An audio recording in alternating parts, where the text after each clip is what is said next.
My goodness, Eleanor, I'm tempted on having some smoky eyes right now. But I don't think I can do it myself, so I'm just going to leave it to Joy.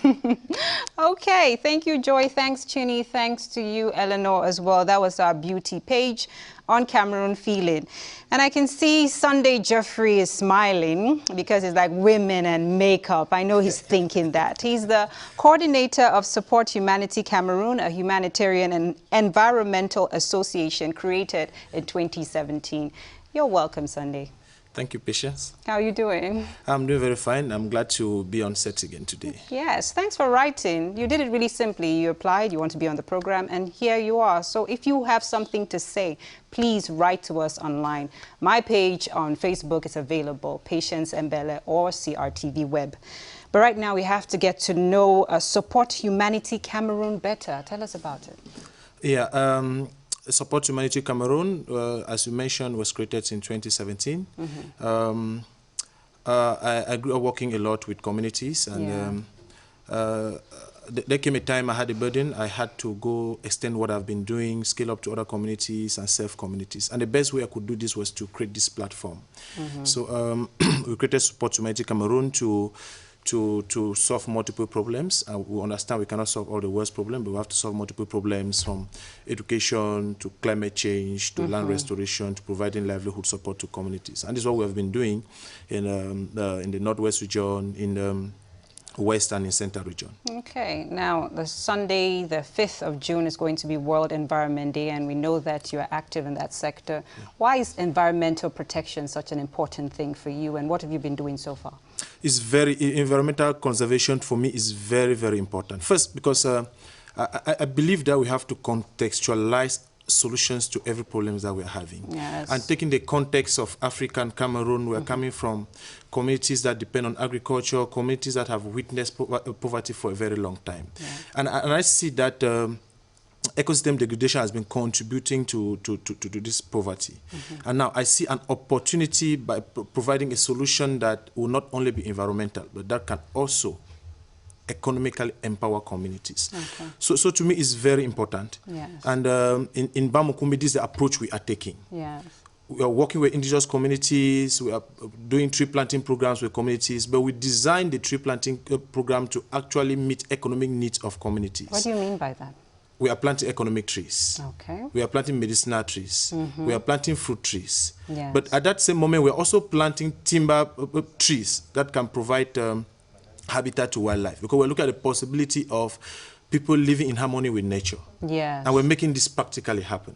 I like this. This is really something that people can visualize. You're not just planting trees because you have to protect the environment. You're targeting. Yeah. You're planting for food, you're planting to build, you're planting even for wildlife. For wildlife, that's yes. Good. Yes. Yes. So how long have you been doing that? We've been doing this since 2019. Okay. And Patience, you see, this approach has actually been accepted by the community. You'll be surprised that we have sometimes 250 volunteers on site. Yes. Helping us to plant these trees. Okay. I was on site, I was on the field, foot and feet of May, and I had more than 100 community volunteers, yes, including about 5 Indigenous Mbororo youths. They were here, they were assisting in fencing because we actually want to protect this site from cattle encroachment. We had this Mbororo youth, about 5 of them. Everybody's embracing this project because first they see that, it gives some economic benefits to the community. It's important for them to understand why they're doing it and then for them to participate. So when you leave, they'll continue doing that. Sure. Let's talk about your work in the Bamunkumbit community. Yes, recently we had financial resources from New England Biolabs Foundation to provide livelihood support to 30 Indigenous Mbororo women. Okay. You know, climate change, adverse effects of climate change, the COVID, I mean, it made life so difficult for this Mbororo community. These are people who live in very isolated areas, far off from normal or common residential areas. So we observed that the rate of violence among this community was increasing, including the socio-political crisis in the Northwest. And we thought we could do something for these women. And we started sensitization, consultations with Mbororo community leaders, and they said, okay, the best thing we can do for these women is to engage them in agriculture. When we started sharing this information, we heard all types of stories. This cannot work. Mbororo women cannot go into agriculture. So, good enough, we had this funding from New England Biolabs Foundation. We also got some funding from African Climate Reality Project, and we actually engaged these women in vegetable cultivation. We have done capacity building. We have created associations, and right now they have a small jangi. They are meeting. They have started harvesting from this from the vegetable gardens. And this to us, it means a lot. And when we talk about World Environment Day, this is what we are looking at. We are seeing these women who are making money by conserving the environment. Yes. Okay, let's talk about your future projects. We have about a minute to go. What are you doing, or what are you planning to do? Yes, this evening I'm traveling to Limbe to meet the branch manager of African Climate Reality Project and a team from Rewild Africa for a documentary on the activities that we have been carrying in Bamukumit and also in Yaoundé. It's also important to say that we have an office in Yaoundé at Olembe. We run a community library, and very soon we are starting an ICT programs for IDPs, and we are looking forward to giving opportunities to you to building the capacity that we can be able to build a better Cameroon. So how can we support this initiative? All of these initiatives you've talked about, how can we support for people who are watching and like what you're doing? Well, now this is the opportunity. You have given me first opportunity to be on air to talk about this.